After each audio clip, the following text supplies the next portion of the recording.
All right, so we'll get started. I bet both of them have it on record and they're just out doing other things.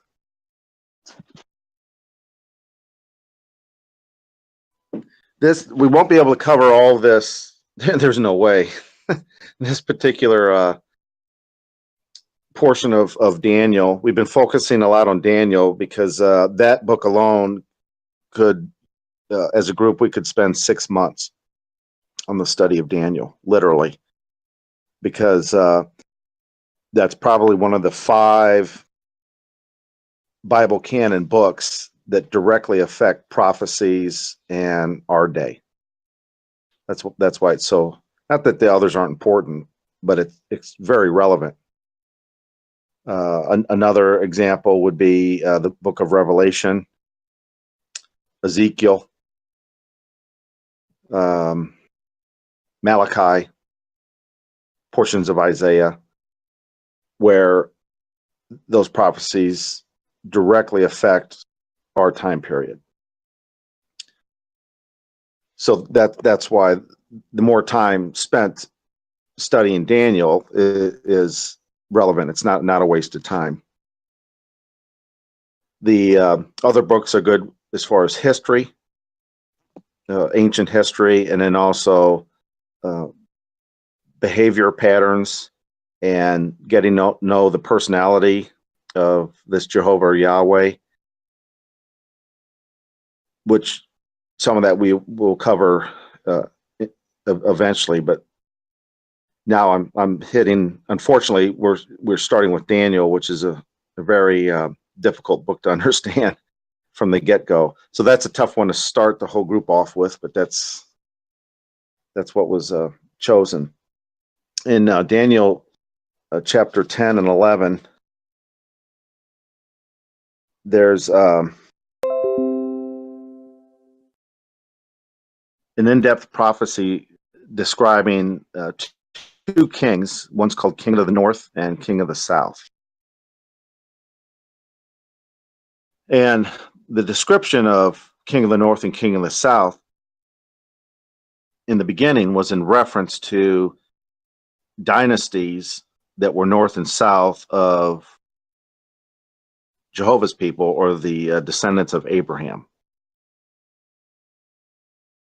So that was the time period that the designation King of the North, King of the South, that's what that meant. And then over time, the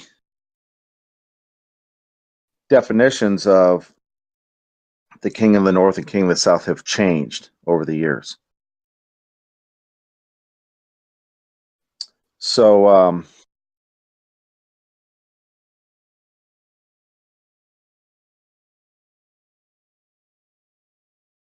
this was written around 536 BCE, the year 536 BC. So that's roughly 560 years before Jesus comes on the scene.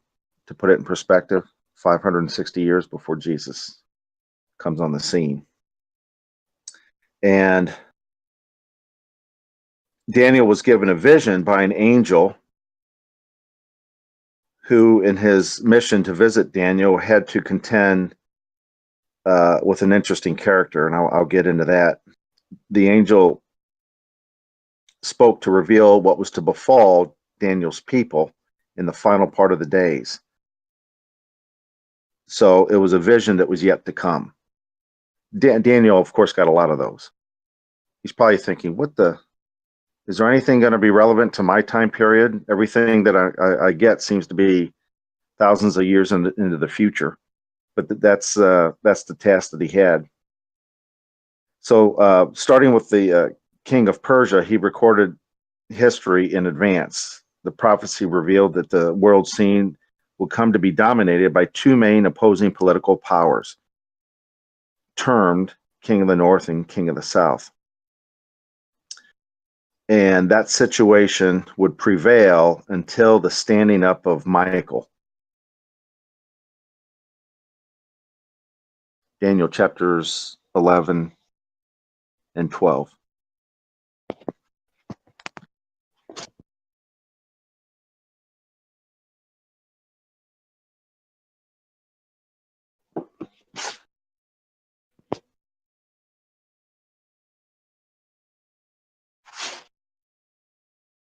Can everyone hear me still?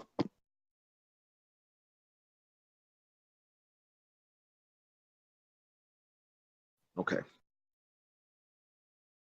So what's interesting is identifying who the king of the north and king of the south is important because there's a pushback and a struggle, a feud between the king of the north and king of the south that lasted for more than 2,000 years. Probably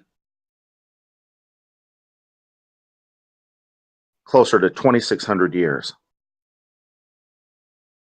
So do you ever hear about that in history?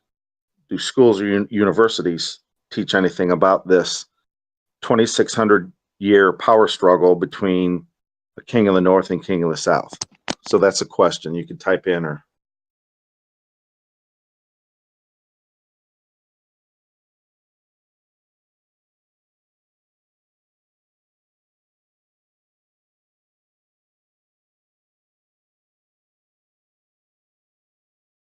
Yeah, not a word.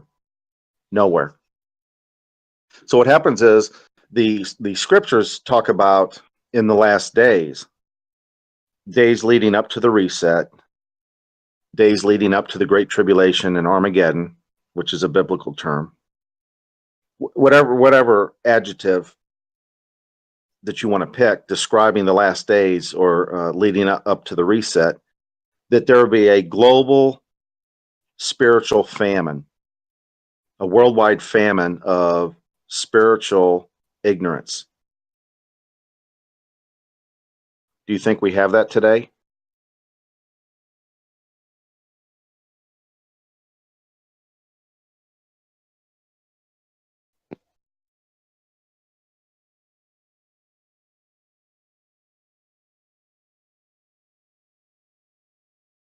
So it's another prophecy being fulfilled.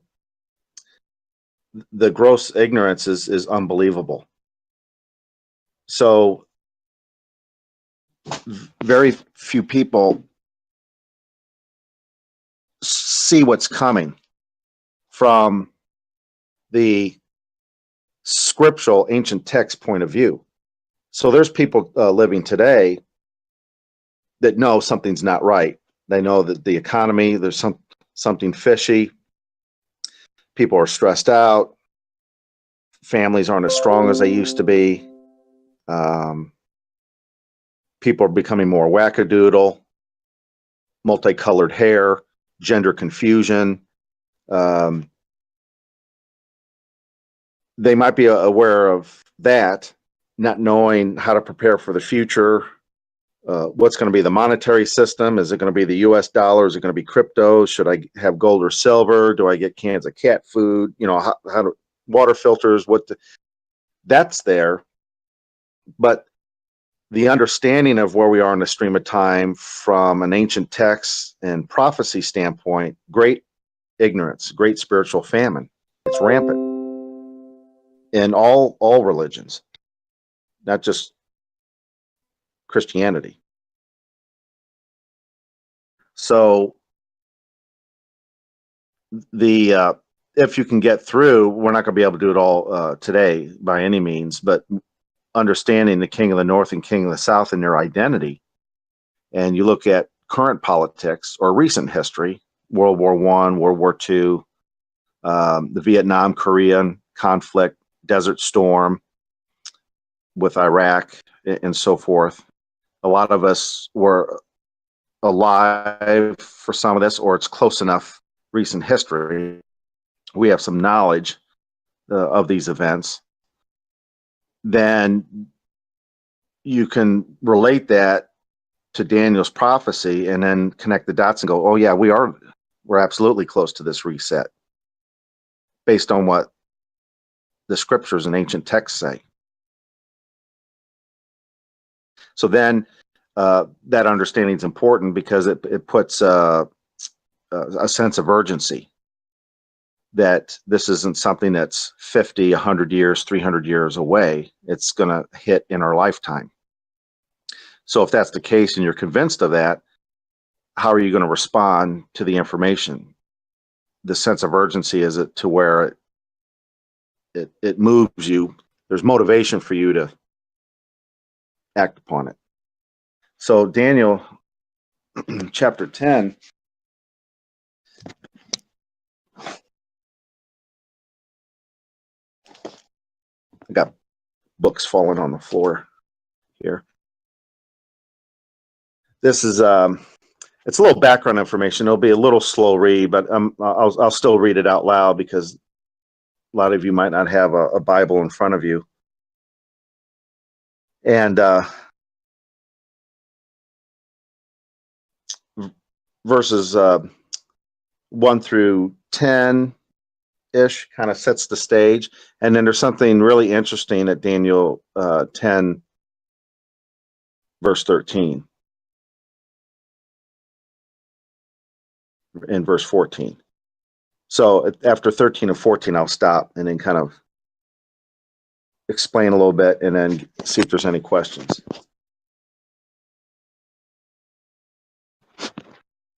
In the 3rd year of Cyrus, the king of Persia, there was a matter revealed to Daniel, whose name was called Belteshazzar. Remember, that's the name that the Babylonians gave him. And the matter was true, and there was a great military service, and he understood the matter, and he had understanding in the things seen. In those days, I myself, Daniel, happened to be mourning for 3 full weeks. Dainty bread I did not eat, and no flesh or wine entered into my mouth, and in no way did I grease myself until the completing of the 3 full weeks. So it was a customary mourning procedure. Verse 4, and on the 24th day of the 1st month, while I myself happened to be on the bank of the great river, that is Hiddekel, I also proceeded to raise my eyes and see, and there was a certain man clothed in linen, with his hips girded with gold of Uphaz. And his body was like crystal light, and his face like the appearance of lightning, and his eyes like fiery torches, and his arms in the place of his feet were like the side of burnished copper, and the sound of his words was like that is the sound of a crowd. So this sounds familiar. What I'll stop right here. What do you think? Who's he seeing?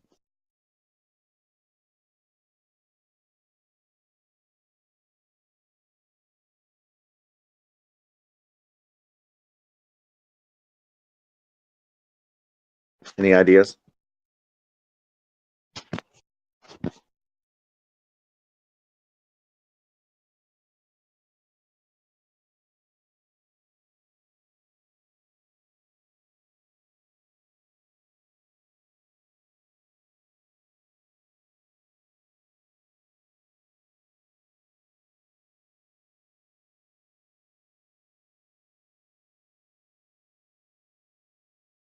I'm waiting for the pothead.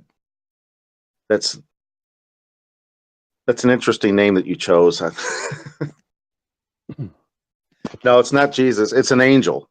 He's seen this angel before. So this is a messenger from counter space that's about to unload on Daniel once again, either a vision, an interpretation, some type of commandment. So this is a description of a very high-ranking messenger from counter space. A lot of them look like this. So this in Daniel's mind, this is the best way he can interpret it from a human standpoint. A lot of glow, a lot of energy, the eyes. To me, it would be awfully intimidating, wouldn't it? If you see a creature like this, it would give you the impression that this entity is no nonsense, has great power, probably wouldn't want to joke around with that individual, and it's important. So I think an encounter with an entity like this would sober you up real quick. So Daniel's already had visits by this angel. It's not Jesus, but we'll get into that a little bit later in the reading. So does this make sense so far?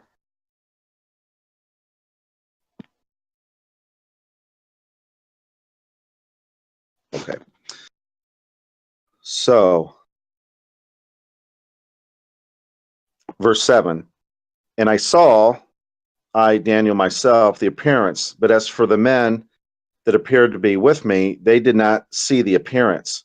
However, there was a great trembling that fell upon them, so that they went running away and hiding themselves. That was verse 7. That's interesting. So, see, only Daniel sees this angel. The others around him don't see it. That's because they were not authorized by Counterspace to see this. Daniel was, they weren't. But the companions felt something that was fearful and they split.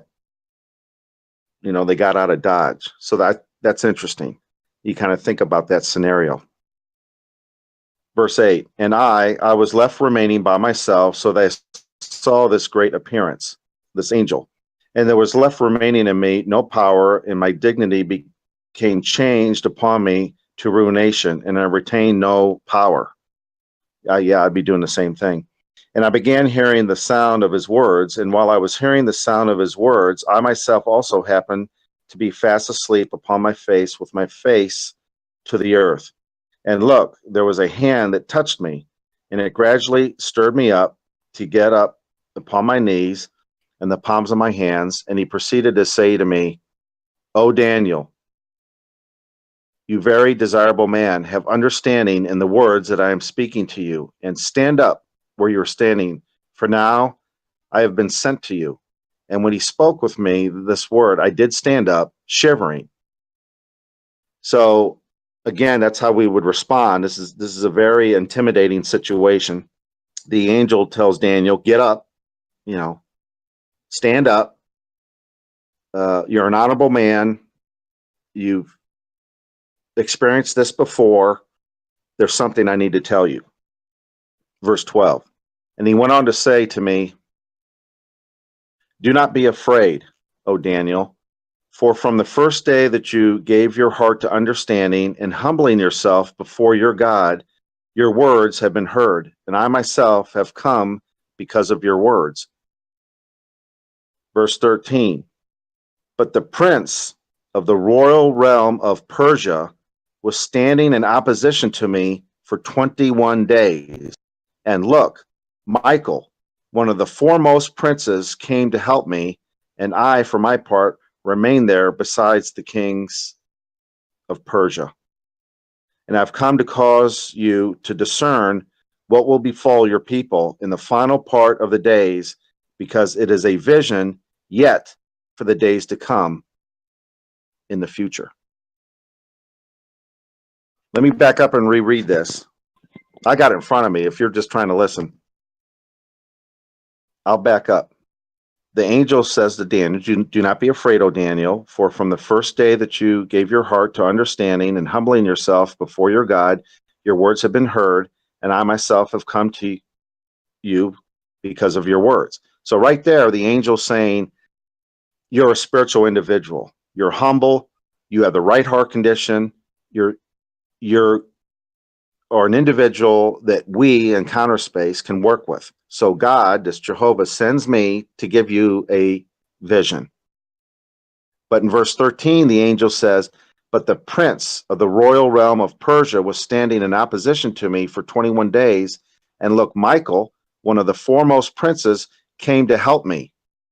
And I, for my part, remained there beside the kings of Persia. And I've come to cause you to discern what is about to befall. What just happened there?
I'm reading. There's only a couple of you typing in.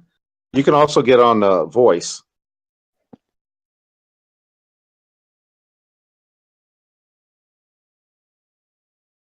Right. An angel comes down from counter space, has a vision to give Daniel, which gives Daniel the lowdown of future events. Future events that are going to affect God's people serving Jehovah, the God of the Bible, the God of Job, Abraham, Isaac, Jacob.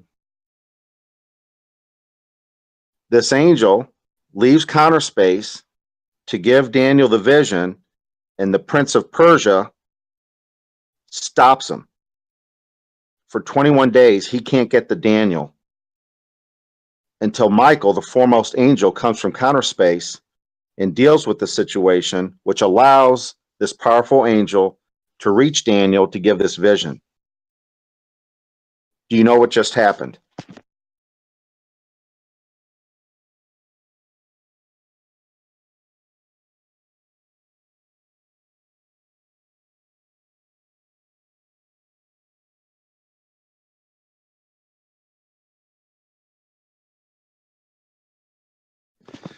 The prince of Persia was in this dimension,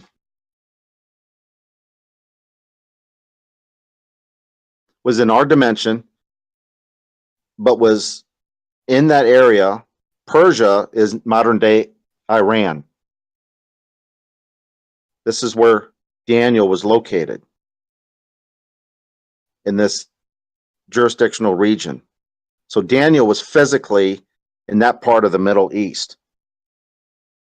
And the angel came down to give Daniel a vision, and this prince of Persia blocked him for 21 days until he got help from Michael.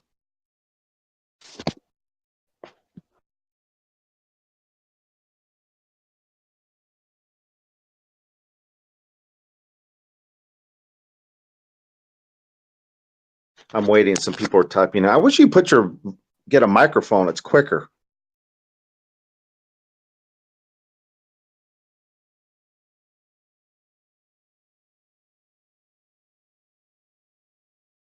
So I guess we'll get to it, Jet, but why did Prince of Persia stop him? The Prince of Persia. Okay, so what happens is this is how this works. The Prince of Persia, turns out it's a group of demons or former counter space entities. That was their jurisdiction, and they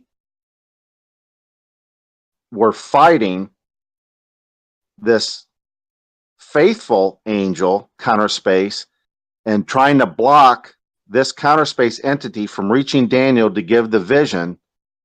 And this angel could not penetrate the Prince of Persia, these group of demons that are part of Satan's network, until Michael, the foremost archangel, came. And then Michael dealt with the situation, and that angel was able to pass through and reach Daniel.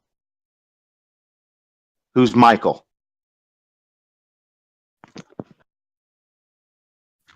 Michael is the archangel. Yeah, that's Jesus. That's his name in heaven. Fundamental basic truths that no one knows, because the churches of Christendom teach lies and have misled people. That's the name. When on earth he was called Jesus, the Christ, the Messiah. In counter space, that's his name. Michael is the first creation, the only begotten Son, the first creation of this Jehovah or Yahweh. That's his heavenly name. Michael comes down with the foremost authority. There's no other dimensional creature that's more powerful than Michael. He comes down, handles the situation, so one of his brethren, the angel, can get to his task and reach Daniel. Do you see the power struggle here?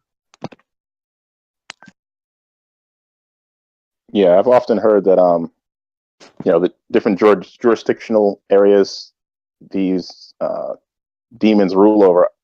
Iran, that whole area was definitely one of them. Every government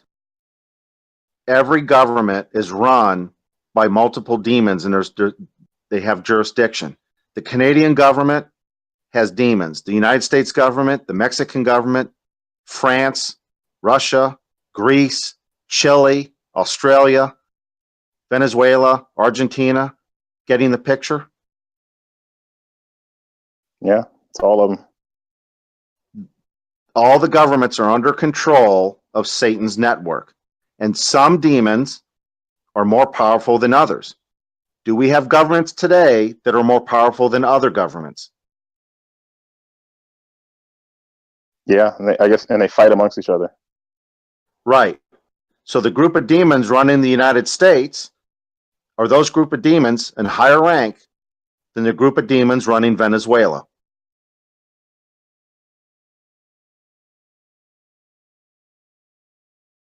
Yeah, absolutely. I mean, I would think so. Absolutely. Yes. Yes. So what happens is they've carved out territories. Remember pre-flood? We had this conversation pre-flood. They come down, they carve out territories. They present themselves as gods, and they have humans worshiping them. They built these marvelous cities using field theory.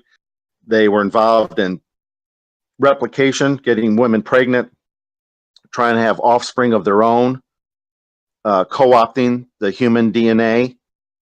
And when the flood came, they dematerialized, went back into their dimensional realm, but their cities got wiped out and their offspring and any other kind of technologies kind of disappeared after the flood. Those same entities are in control of the same territories they came down here in the first place. They're running the governments behind the scene.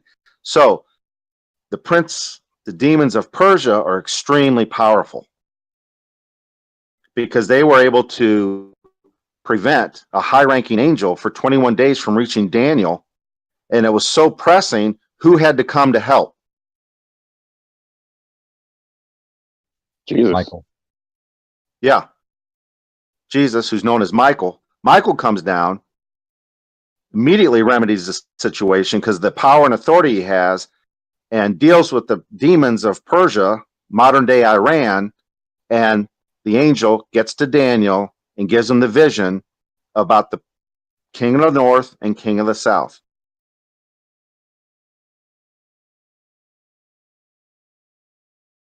So, just think.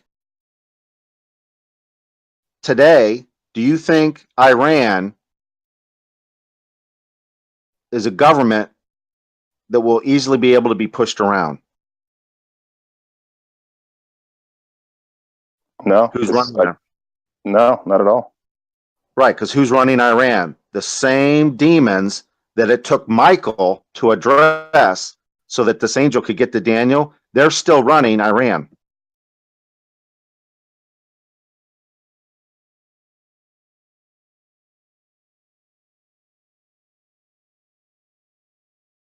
It's interesting kind of just hearing that tape because you always think in your mind it's like, oh, Iran doesn't have a central bank and da da da da da, and it's like they're refusing like the rule of the West, and meanwhile it's still being coerced by these same entities.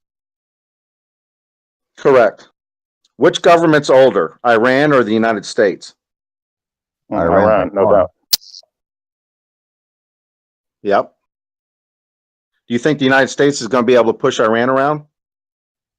Iran's got some pretty tough allies. Correct. Who's Iran's allies? You've got Russia, China, Syria, to name a few. Correct.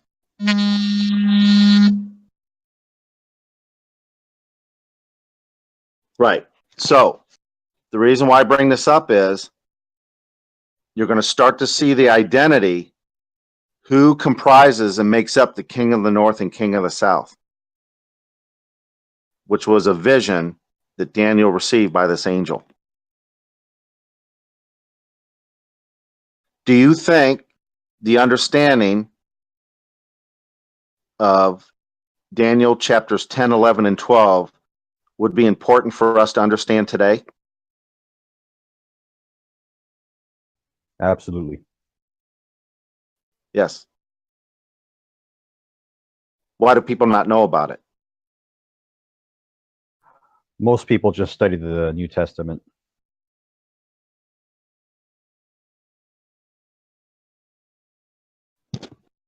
Okay, so the demons these high-ranking or powerful former counter space entities resisted a faithful counter space entity until Michael had to come and help out. That's shows the matter of importance that the demons wanted to block this information from getting to Daniel. Were they successful? For a time. Yeah, For 21 days, right? For 21, 20, which is still pretty significant to stop Michael or Jesus from delivering a message. I mean, how powerful are you talking these entities are?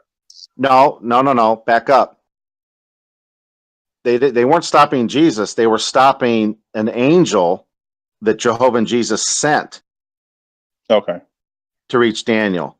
That angel, who's good standing, right? We're talking about an angel. What did Daniel describe? Did this dimensional creature look like Pee Wee Herman, a limp-wristed wimp? What did I read earlier in Daniel 10? What did this angel look like?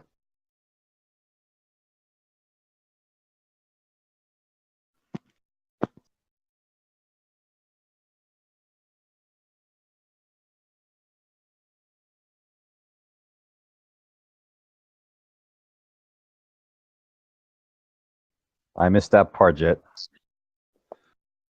Okay.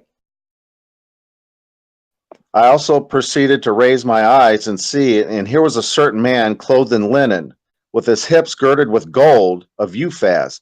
His body was like crystallite, and his face was like appearance of lightning, and his eyes like fiery torches, and his arms and the place of his feet were like the sight of burnished copper, and the sound of his words were like that of the sounds of a crowd and thunder.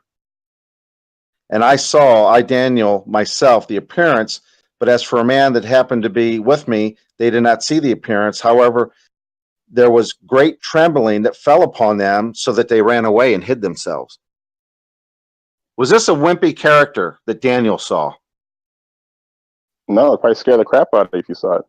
It scared the crap, exactly. It scared the crap out of Daniel that he was trembling. A nice way of saying he probably shit his pants.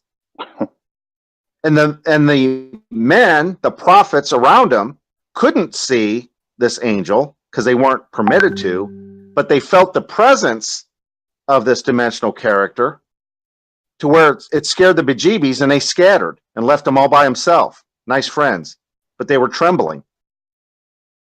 So this angel from counter space was no wimp.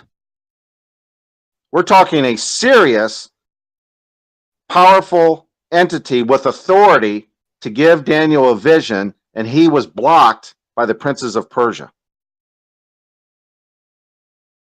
until Michael came to help him. So there are powerful demons, but there's a hierarchy structure. So never underestimate the power of the demonic network, with Satan being the head demon. They're very powerful. They have advanced technologies. They hate our guts. They want to wipe out our genome because we come from counter space. They hate anything that comes from counter space. And they're the ones running governments, entertainment, corporations, religions. So that's who we're up against. The only way we stand a chance is if we get help from counter space and the help of the likes of a Michael or a Gabriel or a unique technology called Holy Spirit. Then we have a fighting chance to deal with these cats.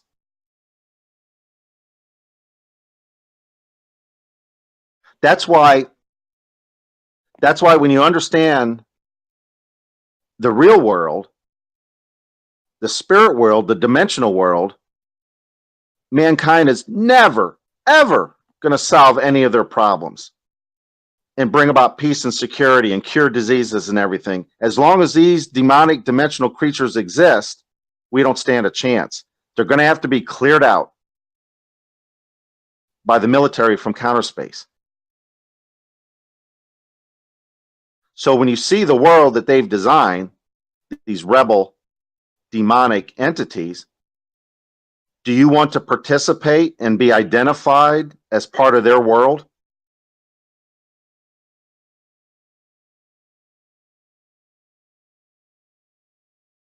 Do you want to run to a voting machine and pull a lever to elect a man or a woman in a government that those cats are controlling? No. No, you're wasting your time. You need to vote, air quotes, you can't see me. You need to pull the lever that you recognize this government from counter space that Jesus or Michael, his heavenly name, is in charge of. That's the government you want to vote for. So what happens if the government you live in today demands that you do something that's in violation of what counter space wants us to do? You refuse it. Exactly. And then they turn around and say, well, we're going to put you to death if you're not obedient to what we request. And the response is,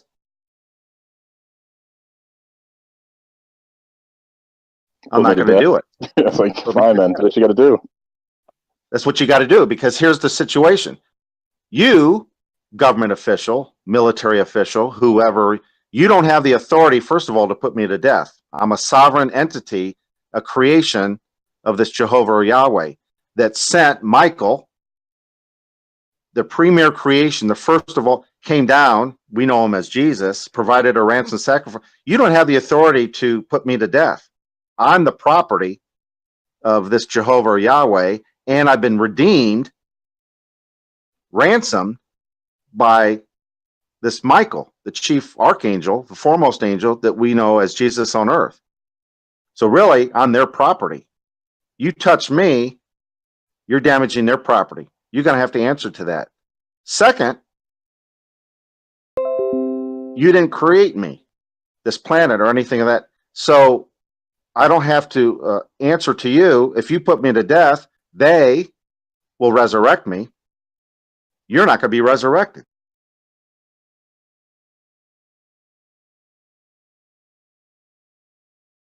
You wouldn't want to be in a position where you're a part of a demonic government or organizational entity, and as an employee of a government, of the military or whatever it might be, you're taking marching orders ultimately from Satan and the demons, and your marching orders is a destructive act against the property of counter space. You got to be insane. But they're blinded. They don't see this whole dimensional world. So they're thinking knuckle dragging, 5th, 6th grade elementary school mentality. They're thinking as a physical man, taking orders, collecting a paycheck, doing as they're told by ultimately Satan and the demons, and that's not going to end very well. But the ones that can see in a spiritual sense and understand what's going on outside our dimension, you put the pieces together, then you know where your loyalty draws, where you should be. Because there's only one side that has a permanent, everlasting future. And that's the ones that are in harmony with counter space.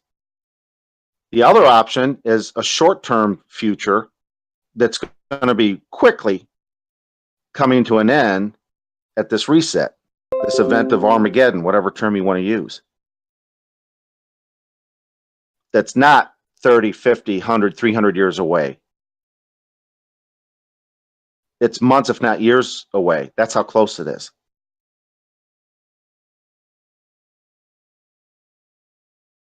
And then as we go through, it's way too long. I don't even know if I would go through the definition. I'll keep reading, but I wouldn't go through the definition of you can't go through. It's 2,600 years of who's the king of the north and king of the south. It's a 26-year history of geo-global politics. Kings, queens, marriages, assassinations, it takes a long time. I studied this for a little over a year, just this. So we don't have that kind of time, and it's not really necessary to know the ins. But if you wanted to, you can. The information's there. So, so verse 15. This is Daniel 10:15. Now, when he spoke with me words like these, I had set my face to the earth and had become speechless. And look, one similar to the likeness of the Son of Man was touching my hips, and I began to open my mouth and speak and say to the one who was standing in front of me, "Oh, my Lord, because of the appearance, my convulsions were turned within me, and I did not retain any power." So basically, Daniel was apologizing that he was scared shitless. So how was the servant of this my Lord able to speak with my Lord? And as for me, up till now, there kept standing in me no power, no breath at all was left remaining in me. And the one like the appearance of an earthly man approached to touch me again and strengthen me. Then he said, "Do not be afraid, O very desirable man. May you have peace. Be strong. Yes, be strong." And as soon as he spoke with me, I exerted my strength, and I finally said, "Let my Lord speak, because you have strengthened me." So the angel went on to say, "Do you really know why I have come to you? And now I shall go back to fight with the prince of Persia. When I am going forth, look, also the prince of Greece is coming. However, I shall tell you the things noted down in the writing of the truth, and there is no one holding strongly with me in these things but Michael, the prince of you people." So this is interesting. I'm going to back up and read this again because you don't have. What I'll do is I'll put in there's a um, there's a JW library app, and there's several Bible translations. I'm using the New World translation of the Holy Scriptures. It's very scholarly. I used it in a lot of my studies. So you can access it. It's free online. So it can pop up on your phone or your computer, and you can follow along. So that way you don't have to carry around a physical copy. I've got like 30 different Bibles. Some of them are real old. This one I've got here is probably 30 years old. It's in good shape.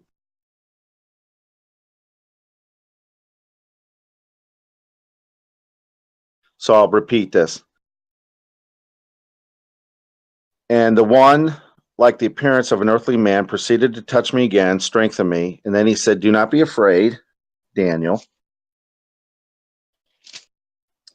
O very desirable man, may you have peace. Be strong. Yes, be strong." And as soon as he spoke with me, I exerted my strength, and I finally said, "Let my Lord speak, because you have strengthened me." So the angel went on to say, "Do you really know why I have come to you? And now I shall go back to fight with the prince of Persia. When I am going forth, look, also the prince of Greece is coming. However, I shall tell you the things noted down in the writings of truth, and there is no one holding strongly with me in these things but Michael, the prince of you people." So 21 days, this angel coming from counter space was fighting with these demons of Persia. And it took Michael to come down to help him so he'd get through the Daniel. He gives Daniel the vision, which starts in Daniel chapter 11 and goes through Daniel chapter 12. He gives Daniel the vision, so he fulfills his assignment. And what did this angel tell Daniel he was getting ready to do as he was leaving Daniel after giving him the vision? Go fight against the demons of Persia and Greece. Right. So guess what happened? What did the demons of Persia do?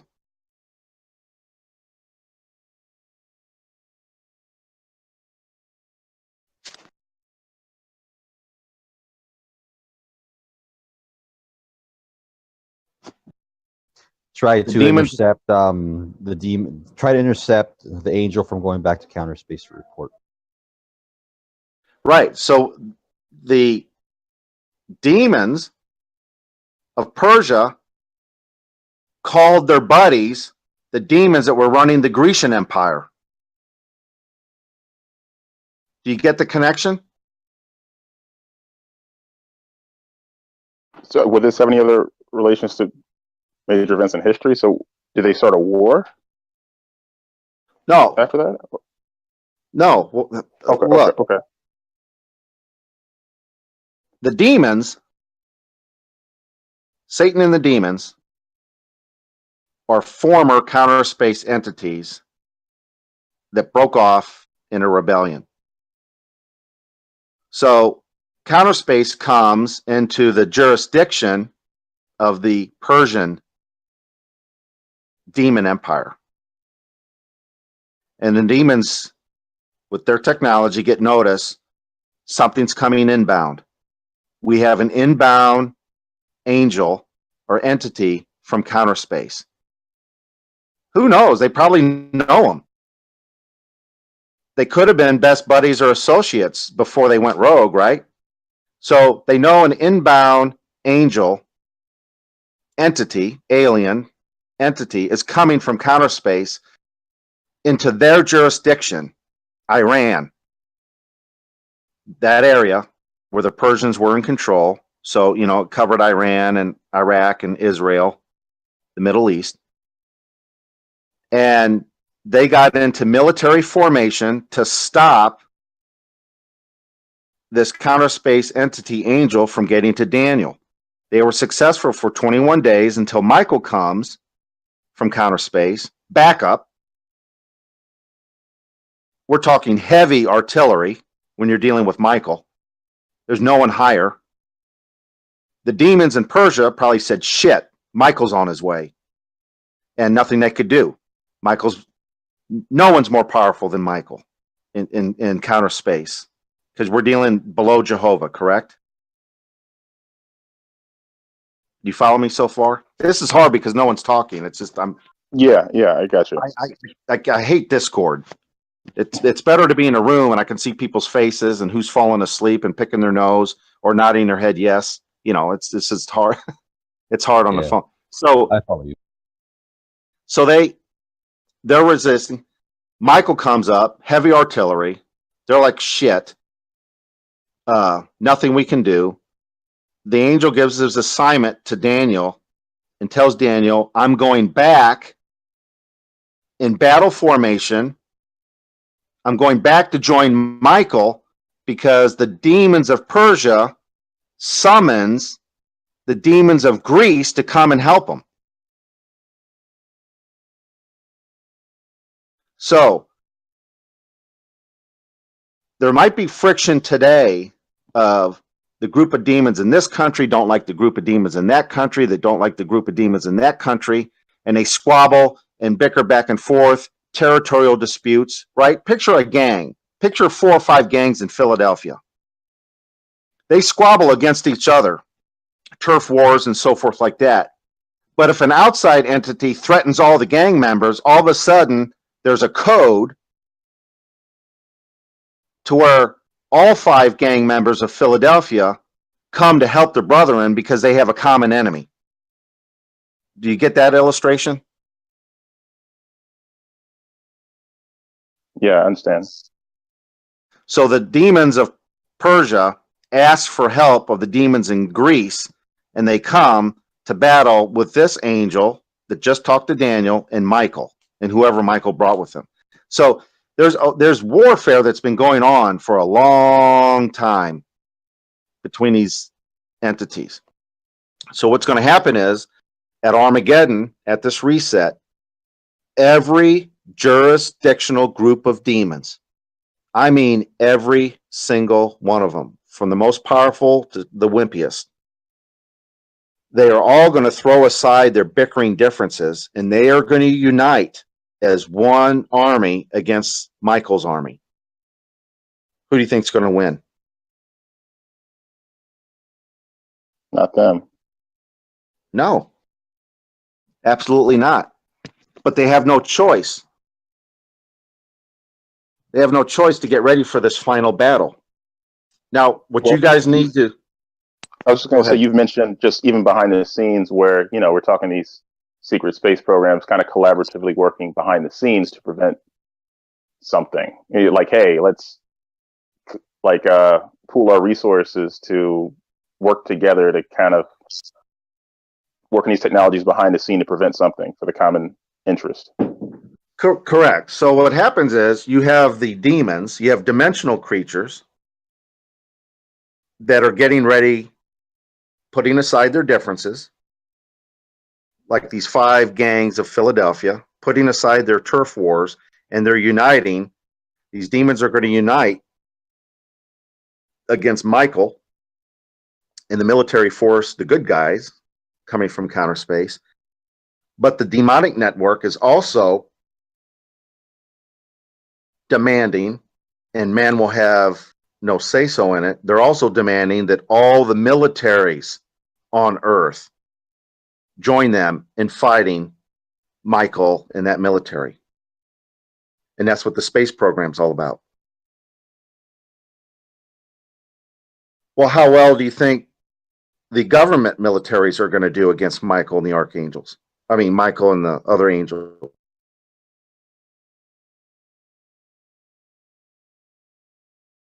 Like handguns against tanks, if that. Not going to Yeah, a work. pea shooter. Pea shooters. It's like having a pea shooter against a tank. It's not going to go very well, but they have no choice. So here's how this is going to go down. The war's already getting ready. In 1914, we discuss how Jesus in heaven, Michael, the ceremony took place, and this Yahweh Jehovah, gives Jesus the authority to start ruling of this special counter space government. And he was given a military, the command of the military in counter space, and access to this Jehovah Yahweh's Holy Spirit, which is also an interesting tool. It's a very powerful tool to have access and free use of something called Holy Spirit. I haven't gotten into that's another discussion what that is. It's pretty neat. So that happens in 1914. The battles have gone into high gear since 1914. Well, this is October of 2018. That's more than 100 years now that battles have been going on. Not the big battle, but smaller confrontations leading up to the big battle that's coming. So now do you see why close to $40 trillion is missing in off-book projects on a space program? What are they getting ready for? Final battle. Yeah.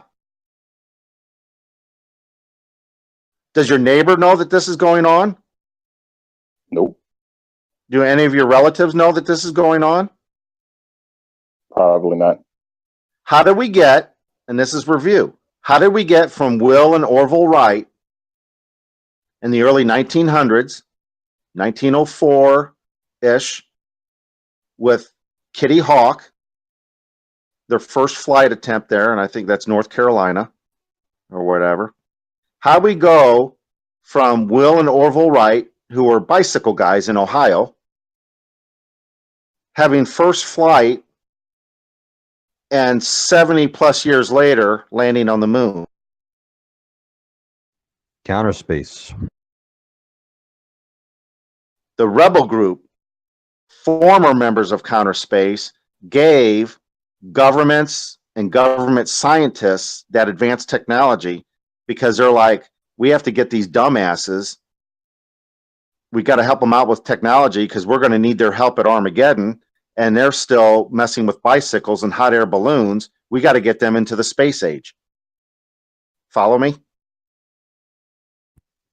Yeah, we got to leapfrog them. Just give them technology to get them beyond their normal progression. Let's give them some iPhones while we're at it. Right. So that's where we're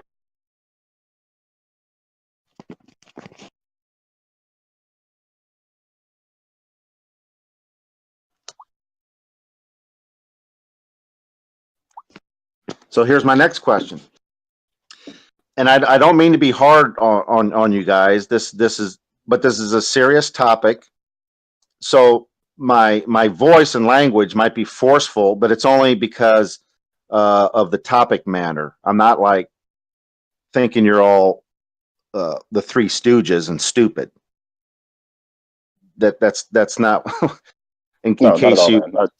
I've had Hey, this several Simon. times from military, not from military, but from a martial arts instructor. It's 10 times worse than this. So no worries. Okay. Man. We're good.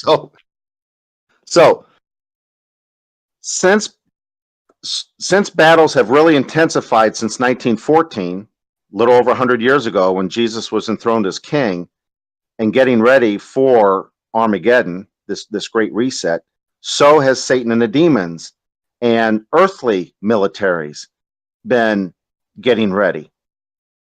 And then we find out leaks of trillions of dollars off books and the space program that's been going on behind the scenes. We can connect the dots and go, oh yeah, that's exactly this is what's going on.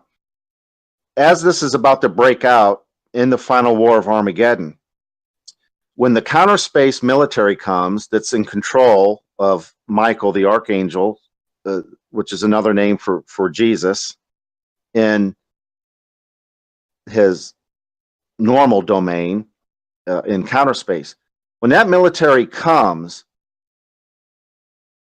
it's going to need to quickly identify enemies and allies. Does that make sense?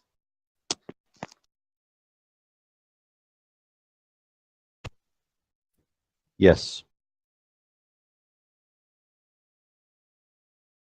Yeah, I think I get it. Okay. So they come down. This event is not far off. When they come down into our dimension, because this is where the demons have been confined to, and they're running Hollywood and universities and religions and governments, corporations behind it. When they come here to open up a can of whoop ass, whatever terminology you want to use, they're going to need to quickly know who's friend and who's foe. So ask yourself, your identity marker, if they were to come down now, which camp would they put you in? Would they put you in an identifiable camp that this is a person who is loyal to Jehovah, this Yahweh, or is a worldly person that's part of this system?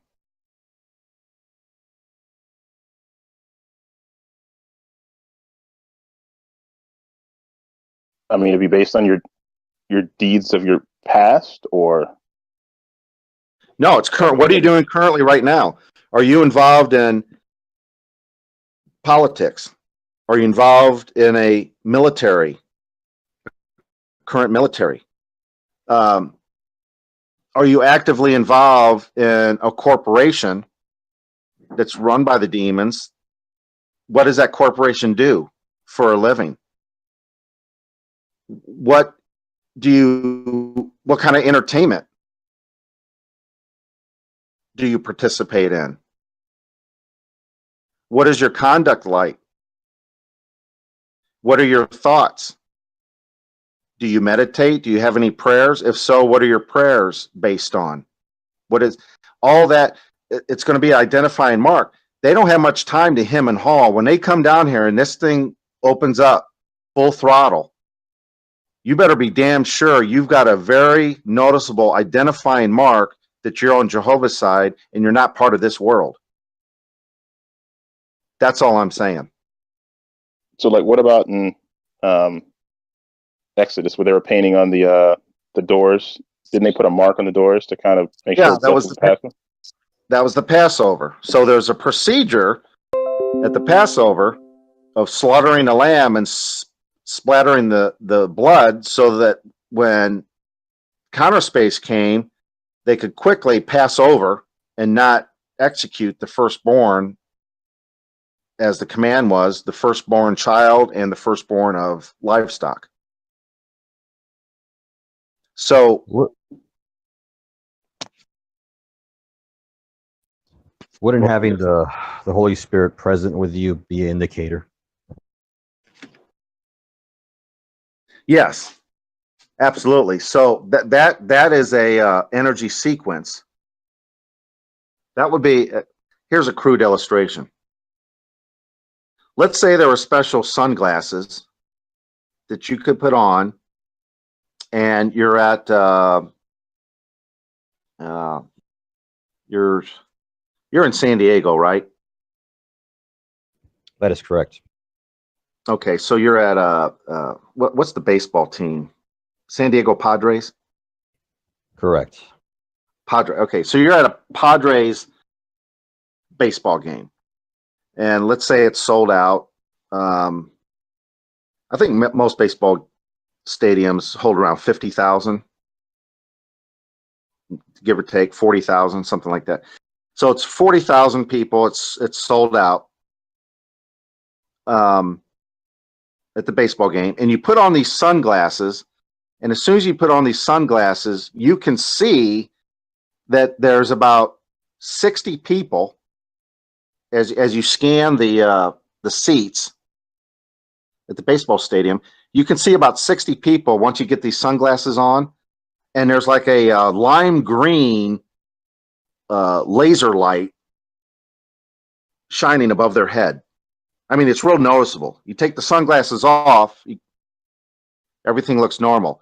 Put the sunglasses on and look around, and you can see 60 real bright lime green laser light above their head. There'd be no mistaking those 60 people because they got a marker with these sunglasses. You can see, I mean, they stand out. So you'll have something where when you have the Holy Spirit upon you, it will be a marker so that when the military comes, they'll see in that illustration, they'll see like this lime green, and they'll know to leave you alone instantly. Now, can we liken this to like your frequency or vibration or your resonance auras? I mean, is that kind of what we're talking about, or something completely separate? Well, I was just Mario was talking about. We're going to have protection in the form of some type of marker, an identifier that we're on Jehovah's side, and the Holy Spirit will play a part in the identifying marker so that we're not massacred by this counter space military. It'll be very, very visible. Well, how do you get counter space? How do you get this Holy Spirit? You have to acknowledge that Jesus Christ is Lord, for one, and obviously you believe in him and whatnot. Right. And then go a step further. Whose Holy Spirit is it? Jehovah's. Correct. So there's multi layers. You have to recognize the authority and scriptural prophetic fulfillment that Jesus was the Messiah, that he died as a ransom sacrifice, the certificate or right to life that he's applying in our behalf, that he is giving up voluntarily so that legally counterspace can use it in our behalf. You have to have faith in that whole arrangement. And then if you're Christ-like or a disciple of Christ, well, what did Jesus represent when he was here on earth? How did he treat people? What was his view of his heavenly Father, Jehovah or Yahweh? What was the main focal point in Jesus' ministry? He talked about God's kingdom, this heavenly government that will solve mankind's problem. What was Jesus' view of false religion, the false religious leaders? What was Jesus' view of people who were materialistic? What was Jesus' view of people who were harsh and not forgiving? What was Jesus' view of those that were kicked and thrown around and abused? What did Jesus tell as a marker that his true followers would be doing in the last days? You got to go through all these, and then you got to go, am I doing that? Do I behave that way? Did I act like that? Do I treat the widow like this? Am I Christ-like? Well, that's all important. You have to do that. And then you also have to, like Jesus, you have to respect the ultimate boss, this Jehovah. You have to recognize that as the ultimate authority figure and not be embarrassed to admit that that's who your loyalty belongs to. And then Jesus was no part of the world. He didn't get involved in governments, political issues. He didn't get involved in commerce, in business. Just look at that's what the Greek scriptures are all about. You learn about his, so we have to mimic that, and there's a pattern. Then you will get this Holy Spirit, which is a protectant and an identifier, a marker. If you don't, if you're in the world, you're not Christ-like, and you are participating in the world, you're not going to have that marker. Well, guess what the military is going to do? They're going to wipe you out. I mean, the speed at which they're going to operate, if you look at the counts in the Passover with the Egyptian scenario there with the Pharaoh, and there's other accounts with the Assyrian army with 185,000 troops that were destroyed by one angel from counter space. They don't mess around. The speed is phenomenal. What you would see going from California to New York, your jaw will drop. So you've got to be clearly marked before this event happens. So you don't think I think about every day, do I have this mark?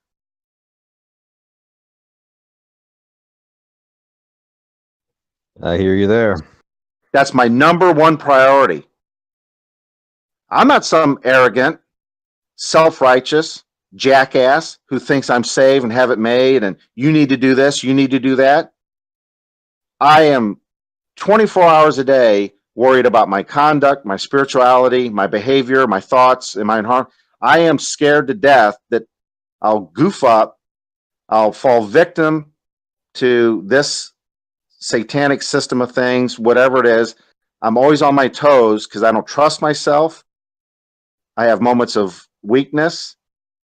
I'm sinful and imperfect, but I'll be damned if I'm going to let up my guard, because I don't want to die at Armageddon, because I want to be part of the new human society that the scriptures have talked about with all the fascinating technologies and enjoyment that this Jehovah and Jesus have in store. I don't want to miss out on that. So that's high priority. That's why I got rid of TV. That's why personally I stay away from alcohol, because I know my family, it was terrible, butchered our family. So I was scared to death. So what I eat, the music I listen to, I don't think there's a way that I'm too extreme. I don't think there is such a thing. That when you take this seriously, I think about this all the time, what I do for work. Am I honest with people? When I mess up, do I apologize and ask for forgiveness? You know, you got to get rid of pride and ego. That's got to go. That pride and ego, that'll kill you. This system, the satanic system, encourages people to be prideful and ego. That's why there's so much argument and tension. Everyone's got to be right. I'm right, you're wrong. And riots and protesting and everything. Yeah, they got too much pride and ego. Jesus talked about humble yourself. Be like a slave. And the way counter space works, the more you humble yourself, the more responsibility and privileges you'll have, because it doesn't go to your head. Well, we know politicians and CEOs of corporations and actors and songwriters. I mean, are they humble? They got private jets and they got personal shoppers and security guards. You can't even get near them. No, they're just the opposite. So you don't want to be like the world. So there's a lot going on, but there's not much time left to start this process. And a lot of you have already started it, but part of a positive association is you want to associate with like-minded people where you have the same goals, the same orientation, so you can help each other when you get depressed, when you mess up and you need a helping hand. That's proper association. And you want to get away with any association that wants to pull you in the opposite, the wrong direction.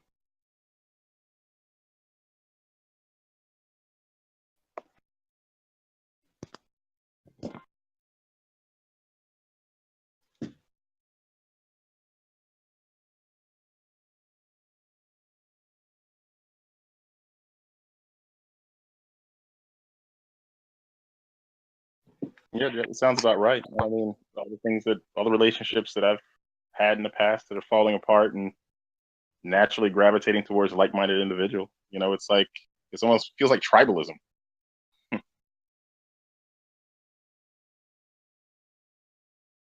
Right. So the system is designed, it's very clever. The system is designed to suck us into tribalism. Like in Matt's interview the other night, it could be something as subtle as Ford versus Chevy, or Chicago Cubs versus St. Louis Cardinals, or Ohio State University versus Georgia Tech.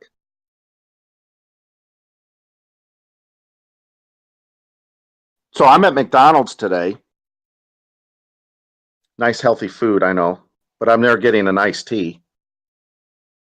So, and it was air conditioning. So that was this morning when I was waiting to work on my daughter's car, the sanding and stuff. I put some of the pictures in the chat, and so I decided to get an iced tea for a few minutes and sit in air conditioning.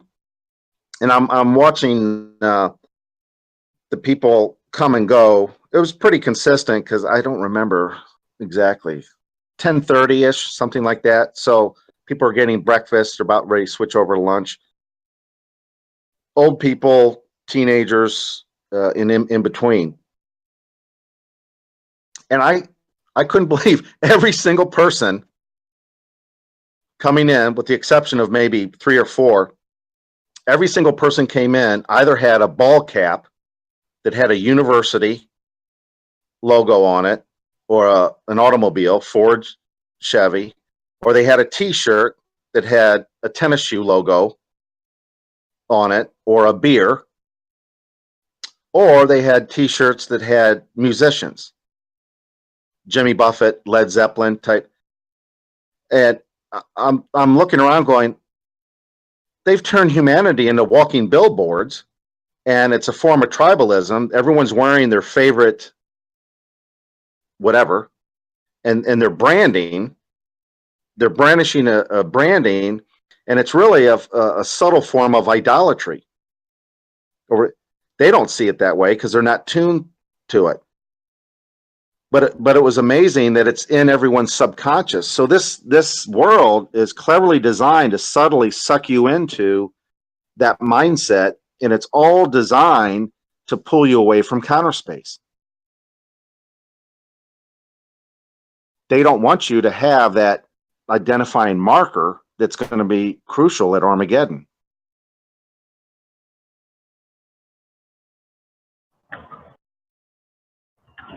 So basically, they're trying to take you away, distract you from the actual fate of your beliefs. So if you're bickering and arguing about, whether it's a sports team or whether my religion's better than your religion, then you're not focusing on your actual faith of the belief.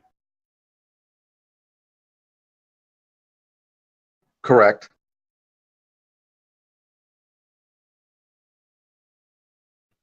It's all just a distraction. Right. And then there's only so much time left because the wheels are in motion. They got into high gear in 1914. None of us were even born back then. So there's not much sand left in the hourglass. Most of the sand is in the bottom part of the hourglass. So we don't have much time left. Do you think it would be wise to work a bunch of overtime or to go back to school and get a master's degree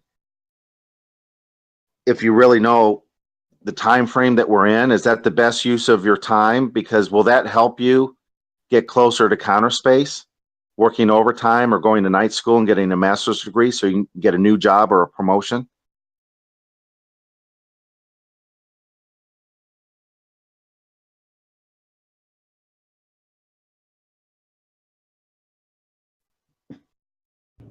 I would say not. No, No. not at all. You want to be as efficient with your time as possible, like utilization of your time. Yes. So now would be a very important time in history to learn how to multitask.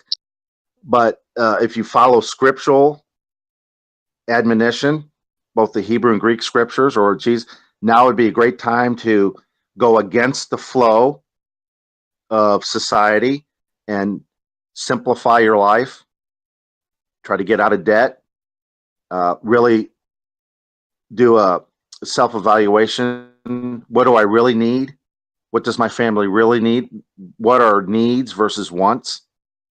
And can we simplify our life, which means I won't have to work so much, beat myself to death because I got such overhead, which means it would leave some time for me to do some studying and important meditation on the spiritual side to get ready for what's coming.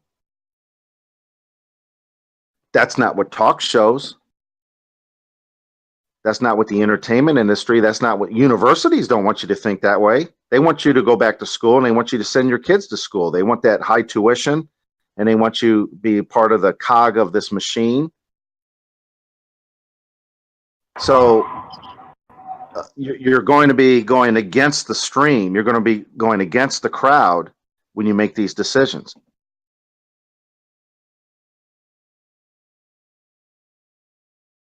And the ones that are supposed to be religious on the media outlets, they just want your money, like Joel Osteen.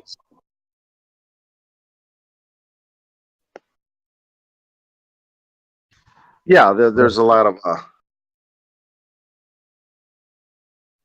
of deceit, trickery, a lot of snake oil salesmen out there. So, but the truth, if you're seeking the truth is undeniable.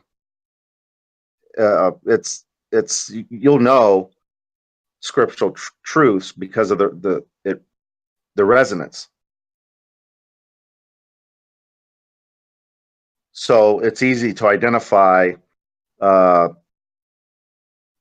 churches where there's a lot of glitter and a lot of they use emotion. There's a lot of singing and dancing and a feel good thing. What I call a lot of these Sunday churches are like fast food. They go in, they sing some church hymns. They have a guest speaker or a very energetic pastor and gives a sermon, and everyone chats afterwards, and they get spiritual fast food. It's not really deep. I'd give you 2 or 3 Bitcoin if we went to any random church and afterwards, as they're leaving the church, going to the parking lot, say, excuse me, we have a little contest here. Take a couple minutes. Could you explain to me the identity of the king of the north and king of the south mentioned in Daniel chapter 11? I'd give you 3 Bitcoin if someone goes, oh yeah, I know who that is.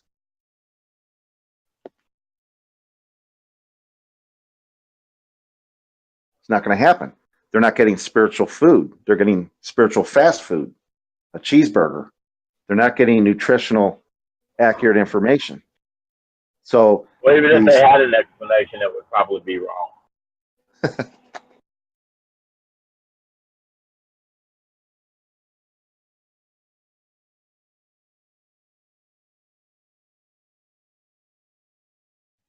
They're getting fed the emotion, the feel-good emotion of going to church. but not the message. Yeah. Right. It's a feel good emotion, and that does a couple things. It gives you a temporary high, just like if you drink a soda or something with caffeine. It gives you a temporary boost, but it's not best for you. If you really want energy, the vitamin B's would be better. Or there's other forms. So it's a quickie thing. It's dealing with emotion. It's not well rooted. It's not meat and foundational. And in that spirit of that feel good hour or 2 hour commercialized church, you open up your checkbook because you're in a good mood and you're temporarily pumped up and you contribute.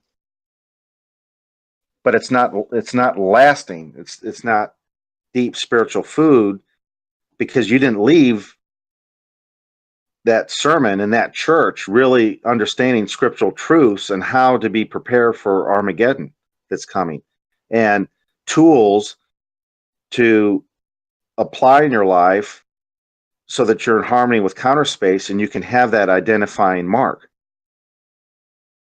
of survival. So I don't there's a lot of facets involved. So in Daniel 11 and 12, it describes a 26-year history of the king of the north and king of the south, and then it leads down to our day. The pushing between king of the north and king of the south, this power struggle. The king of the south identity is really transformed into the British American world power with the NATO, North Atlantic Treaty Organization, which is really a military contract, is NATO, led by the British American power. British had it up to World War II, and then the United States kind of bumped ahead of Britain. So it's the United States, Great Britain, NATO coalition is the king of the south, and king of the north, his identity was the Axis powers of World War II. It was the Italy, German, then later became the Soviet Union, Russia, and now seems to be morphing into perhaps China, Russia, Iran coalition. And the geopolitics shows that Turkey, it looks like Turkey might be breaking away from NATO and joining Russia, China, Iran, the One Belt, One Road initiative. And word on the street is Germany is sick and tired of, especially the business, the commercial side of Germany, the financial powerhouse. The manufacturing side of Germany does not like Merkel, who's a puppet and part of NATO. They want to break away and join the One Belt, One Road, that Eurasia economic pact that China and Russia want to get underway. So they would be the king of the north.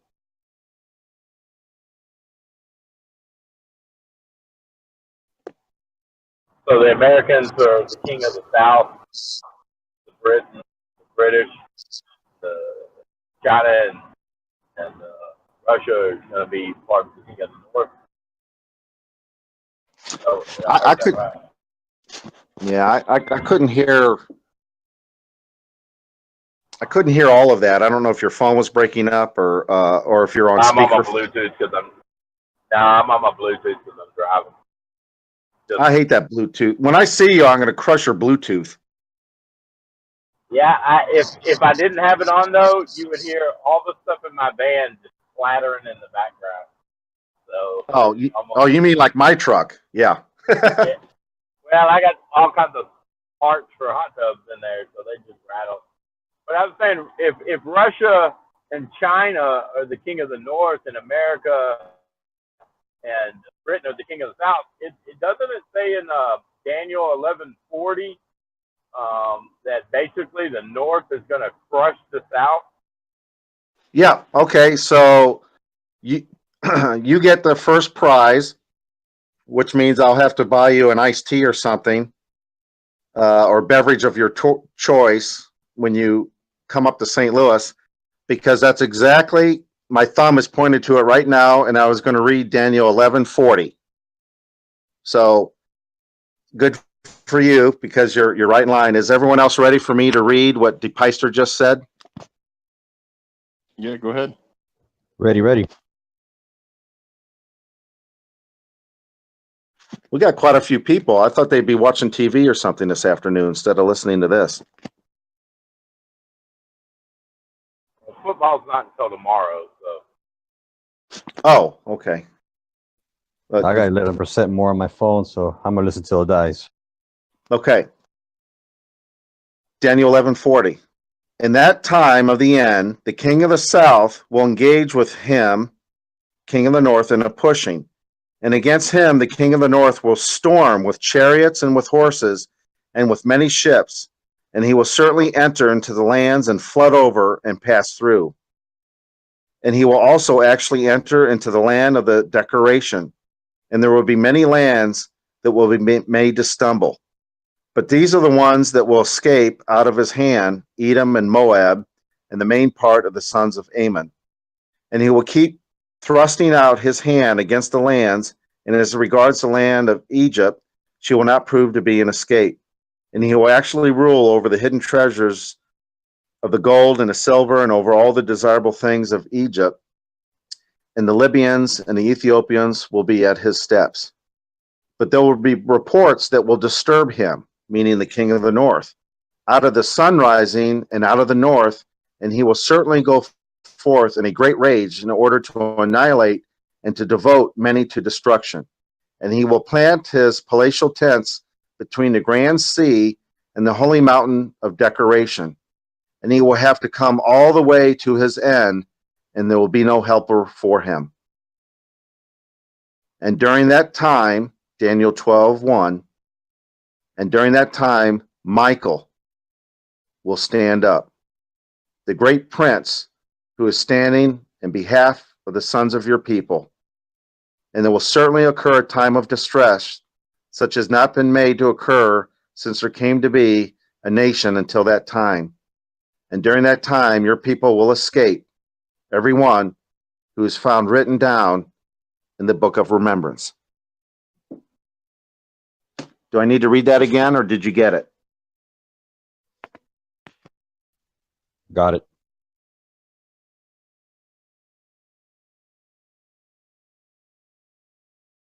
So what happens is the king of the north will get sick and tired of the pushing of the king of the south, and there'll be a great onslaught, a military campaign against the king of the south. And then the king of the north will continue on this rampage, including using that momentum, including going against God's people, until Michael stands up. And that's the event of Armageddon, when the human military and governmental, religious and corporate structures are wiped out, and so is the dimensional rebel counterspace. Are we talking about the falling angel, Michael? Michael the angel? No, not the fallen Michael, the archangel. Yeah, I didn't mean the fallen. That's why I corrected it with the angel. Michael. So Daniel shows us that it needs. World War III. Well, the scriptures indicate that counterspace will not let mankind for a long time has had the ability to obliterate this earth, correct?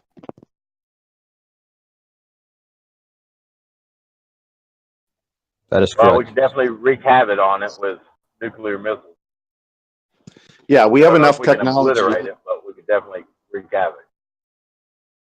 Yeah, we have enough technology to destroy life and have so much radiation. It'd be disastrous. Do you think that God will allow mankind to ruin his planet? It almost happened in the Cuban Missile Crisis, and then there's a couple other times where we were so close to nuclear war, but I'm sure God intervened. Right. Have you ever heard of accounts where there's been strange orbs and things of that nature, and all of a sudden radars go out and nuclear weaponry were disarmed? Yes, I've heard Yeah, of that. Yep. Of course. So counter space, both Jehovah and Jesus and the other faithful heavenly entities, they will not allow this earth to be destroyed. So they won't allow a full out World War III chaotic nuclear exchange where all life is destroyed. They're ultimately in control, but tensions will lead up to where you'll have an organized effort, a global organized effort where people put away their tensions and their disagreements. They'll unite to not only fight at Armageddon, but they'll unite to exterminate any supporters of Jehovah. And that's what triggers Michael. Russia and America are probably right now at greater differences since the Cold War. Right. So,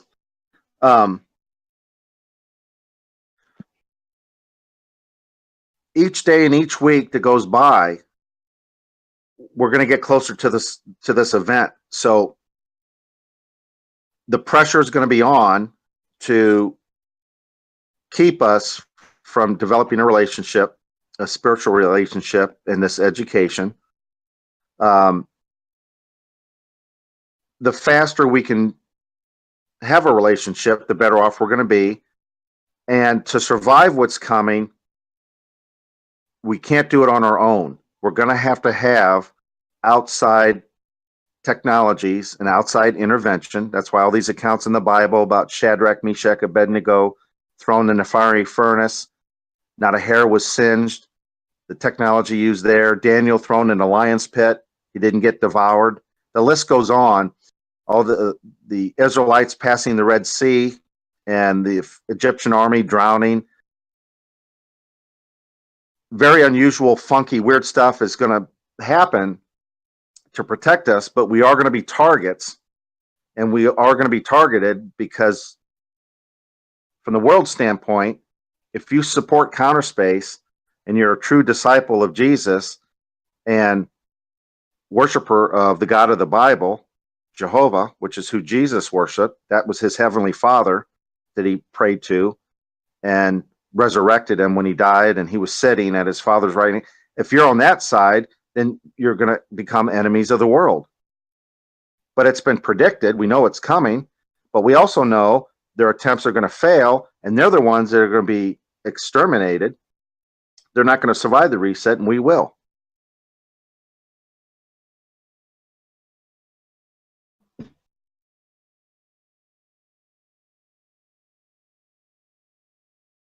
So as you know, my word of advice, whatever it's worth, my 2 cents worth, is all I can say is what I'm doing, as I already mentioned, is I do scriptural study.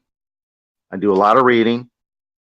I attend meetings, Bible study meetings. I participate in conversations, discussions like this. I look on my own life, my behavior and conduct, my goals, how I spend my time and energy, and I keep trying to tweak it towards counter space. And at the same time, I'm also nervous. I know I don't have this 100% on lockdown. So I'm very concerned, and I have a nervousness because I know we're getting closer and closer each passing day to stressful times. I don't want to be a coward and give in. I want to maintain my integrity. I want to be loyal to Counterspace. I'm also excited because I know we have to go through this event, this final event, to get on the other side. And the other side is what I'm really looking forward to. So much to do, so much excitement that I can taste it. So I have all these emotions that I'm dealing with every day. That's what I'm doing. It's up to you guys to see which course you want to do and what your decisions are. And you can start doing baby steps. You don't necessarily have to dive into the deep end. You can start in the shallow end and work your way to the deep end, whatever strategy you want. But my words of encouragement is start. And if you've started, keep it up.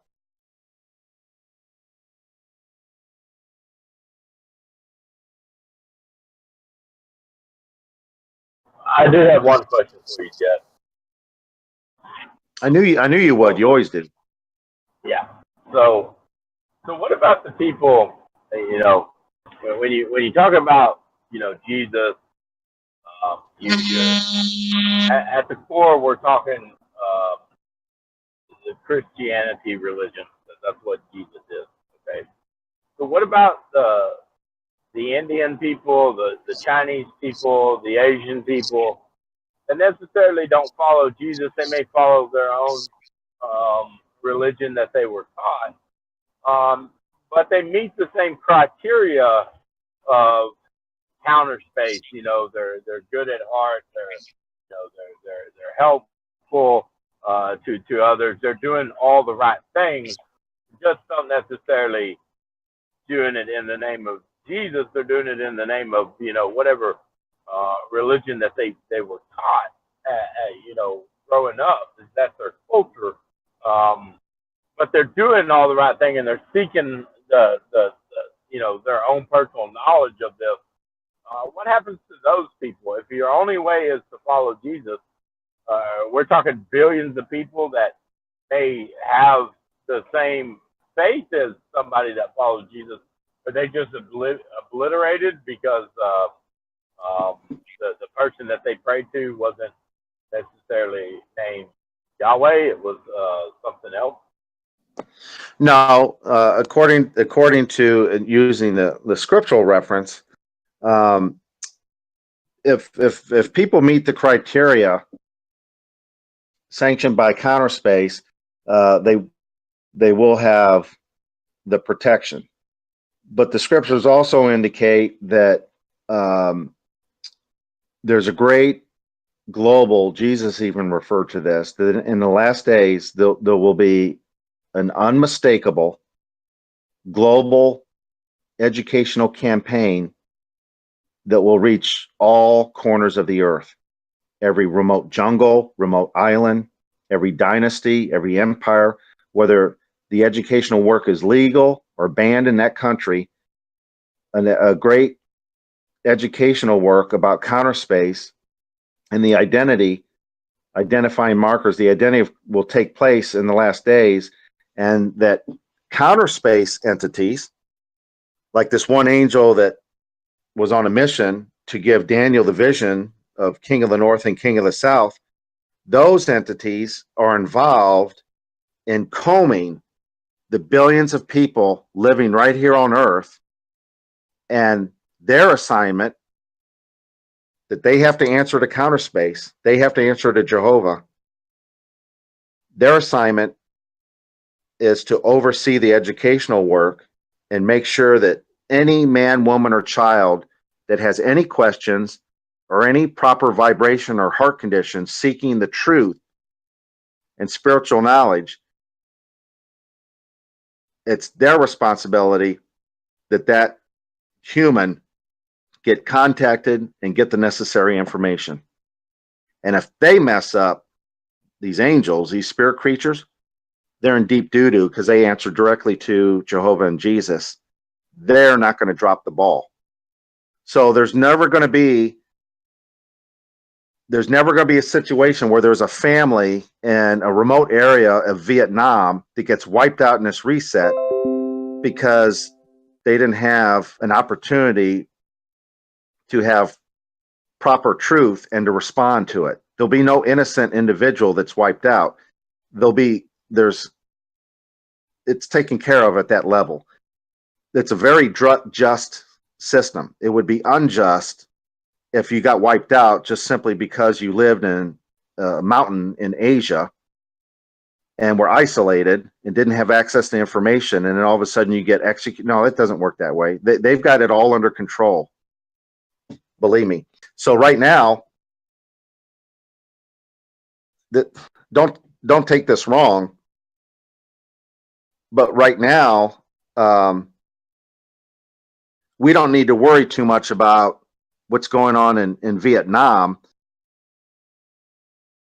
We need to worry about ourselves right here today.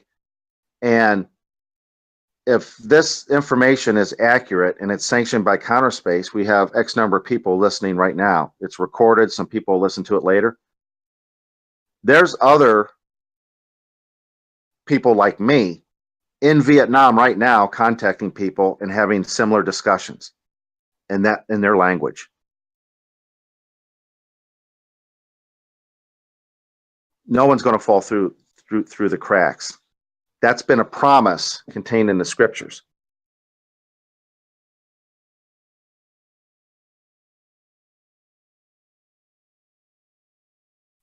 Yeah, I remember reading that in the scriptures. That's one of the criteria that needs to be met before Armageddon even starts. Correct. And legally, well, I'll leave that for another discussion. It's 5:13, so I've been on for a while. I try to keep Saturdays short. Plus, I'm hungry.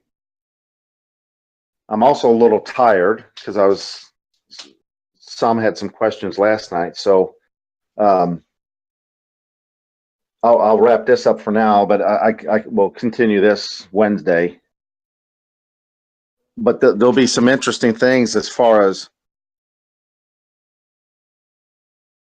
proof, actual documentation that has been witnessed, can be witnessed and verified to the extent, even in court, like say an international court, there's evidence right now and documentation to show that this educational campaign work has been and is currently being conducted worldwide for a long time.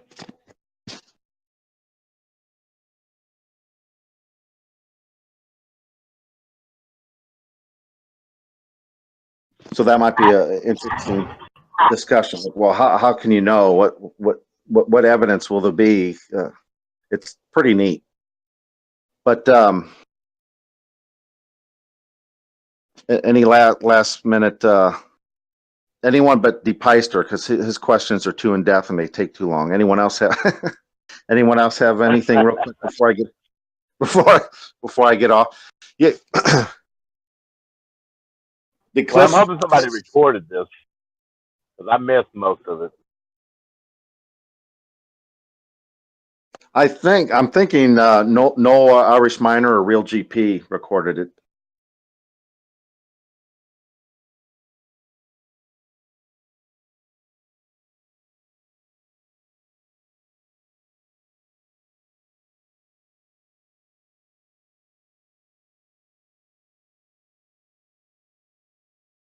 No, thanks again, Jet. No other questions from my side. Thanks, Jet. Yeah, well, I hope I wasn't. I'm hoping that when we conclude these, people aren't depressed. Hopefully, it's something to where it just gives you a lot to think about. That's all, and that's not always bad. Sometimes it's good to hang up or the phone or get off the computer in the next few days, think about what was discussed, because you need time to digest it. I do. Yeah, same here. It's just, think about it and things to apply to your daily life. It's just, how do you conduct yourself from the time you wake up to the time you go to sleep? And it just all kind of reinforces like, hey, here's probably a good idea why you should just be the best you can be.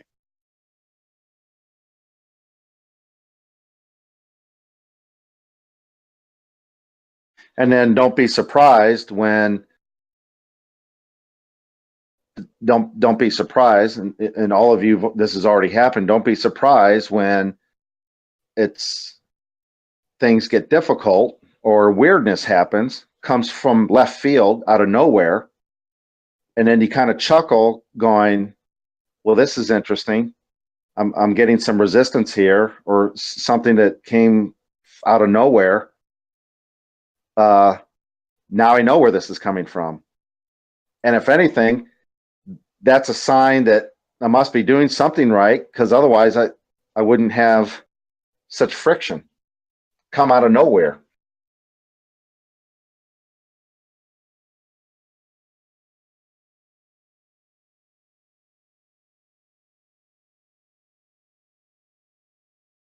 I think I would worry if my life was kind of going pretty smooth. Yeah, when things start looking good, I'm like, okay, am I doing the right thing? Yeah, I mean, I'd be awfully suspicious if there was very low stress right now in my life, and um, finances, and how because not that I'm a masochist, that I'm a glutton for punishment, but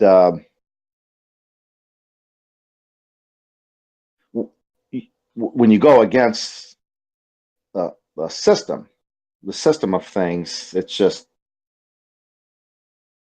it's if you've ever gone fishing. My sister loves to do fly fishing. She is older. I'm the youngest. She's the right now. She's the only. There's only three of us left, so she's in the middle as far as age wise. But when she does the trout fishing and she has those waders, it's pretty. It's hard when you to not get knocked off your feet, or if you try to move and walk upstream when the water's up to your just below your waist. It takes a lot of effort just to walk 20 feet upstream. Lot of energy because of just the water against your rubber waders, and that just makes sense. So you're going to have that kind of resistance. It's going to take a lot of energy to go against the crowd, so to speak. If you try to, well, it wears you out. So you have to be in shape.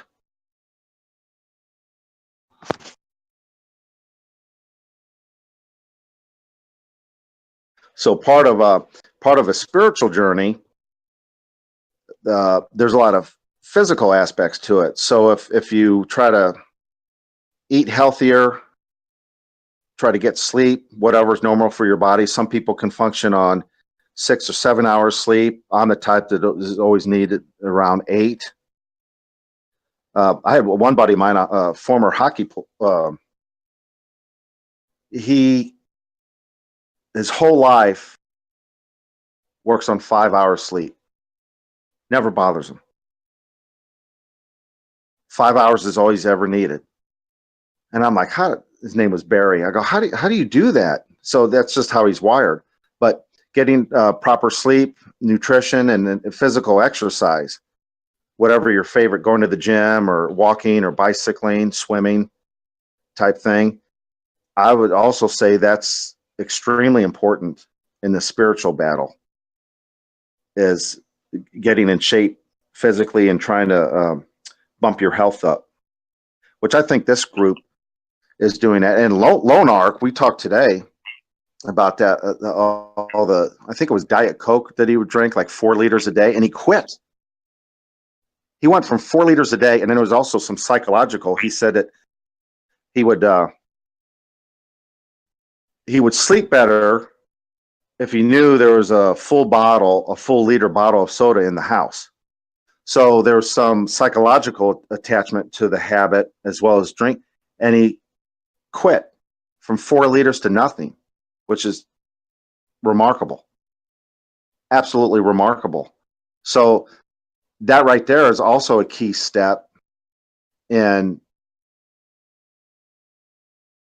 physically being healthier and getting your energy level up in the spiritual battle. Yeah, Jim. My thing is working out. I mean, when good things start to happen, it feels like I'm physically healthier. So when I just take more control of like, hey, did I get my run in today? Did I, get on ellipticals? Did I do some sort of cardio or, work lifting weights? I feel so much better, like handling and processing information. It's almost like training. I think about these talks when I'm working out, and it kind of is like, oh yeah, that's what this probably means. I'm connecting a lot more dots when I'm actually in the gym or doing my workout. And the more daily I stay on top of that, the better I feel and about making it through all this. That's my thing. That's kind of the thing that kind of keeps me grounded. Working out, it allows me to kind of get in line mentally and spiritually and physically. Yeah, I agree. And then each one has different body types. We're different ages. We're different heights and weights. So whatever works for you and whatever enjoyable. Some people, it's hard to jog on their joints or whatever. Well, then, like you said, there's elliptical. Some people like to bicycle. Some people like to row, like a kayak or lifting weights. So just whatever's your favorite, participate in that. I've always been this way, even when I played sports. I never really enjoyed lifting weights. I mean, I had to do it in sports, but I never was the bodybuilding type with the protein drinks and some of them take steroids and stuff. I hated lifting weights. You had to hold a gun to my head because we had to as a team to lift weights. But I've always enjoyed jogging. I like jogging and ellipticals, swimming. But I wasn't much on bicycling. I know a lot of people like that, but I never really bicycled. So each person's got whatever floats your boat. But yeah, I definitely. Maybe you could, if you haven't been exercising or doing a little bit of it, maybe you could ramp that up a little bit, and that would certainly help.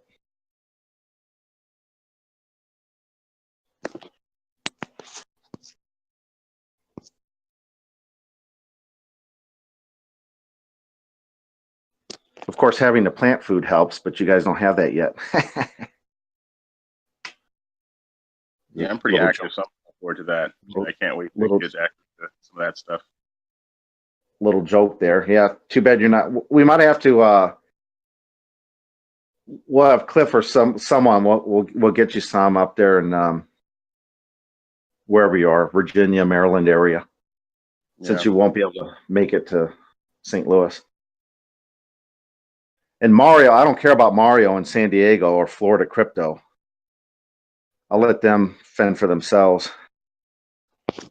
They're in a ritzy area, expensive part of the country anyway, living like the rich and famous. So. Yes, I'm right here driving my Lamborghini, Chet.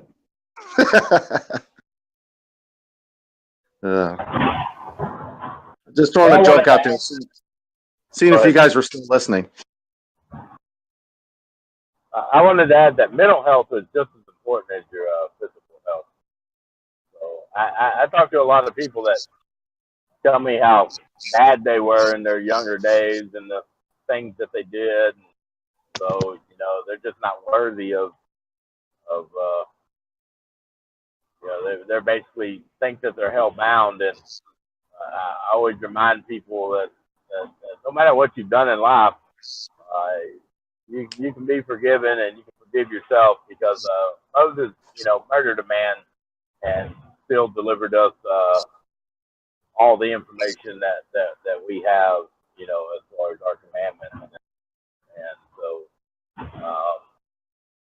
no matter what you've done in life, you can always change. Oh, absolutely. And that's a tactic that Satan uses to try to get you depressed and think that you're no good and that it's too late to make any changes. And you're right. That's the furthest thing from the truth, because no matter how bad you were or whatever damage that you might have caused, it can all, and it will be corrected. It'll be reversed. So yeah, never beat yourself up so bad that you give up. That's what Satan wants you to do. Jesus says in the Bible, in the New Testament, that the last will be first and the first will be last.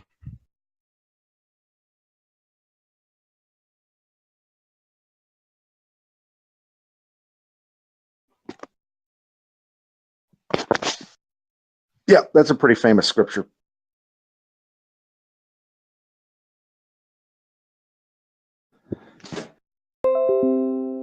Yeah, and I'm guessing we're going to see a Well, lot more kind of go buggo. So it's just, you know, I put it out there before. If anybody in this room needs like the encouragement or whatnot, too, feel free to reach out.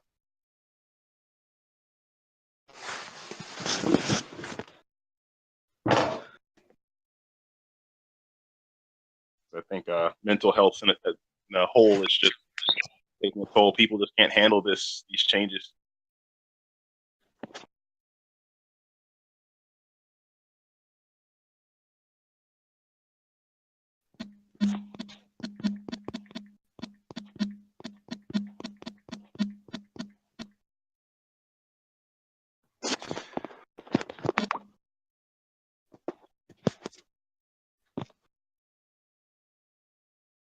all right. Well, I'm gonna head out, but you know, we always I always check the chat, and then we've got Wednesday night, the normal lesson night on Wednesday, and then I guess Cliff, who was working in others, they can maybe get a recording from Real GP or Noel Irish Miner, which I don't think he's here. I think he's recording it, and he'll listen to it tomorrow. This is in Ireland. It's probably 11:30, getting close to midnight their time. In England.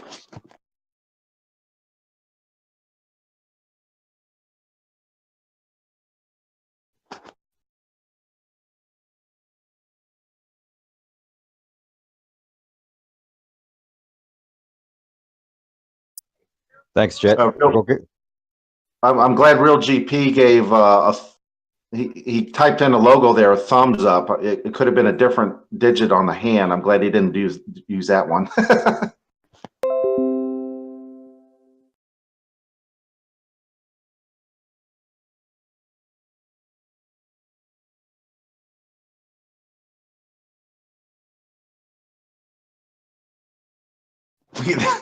that would have been funny if he did it on accident. I guess that's why Discord allows you to edit.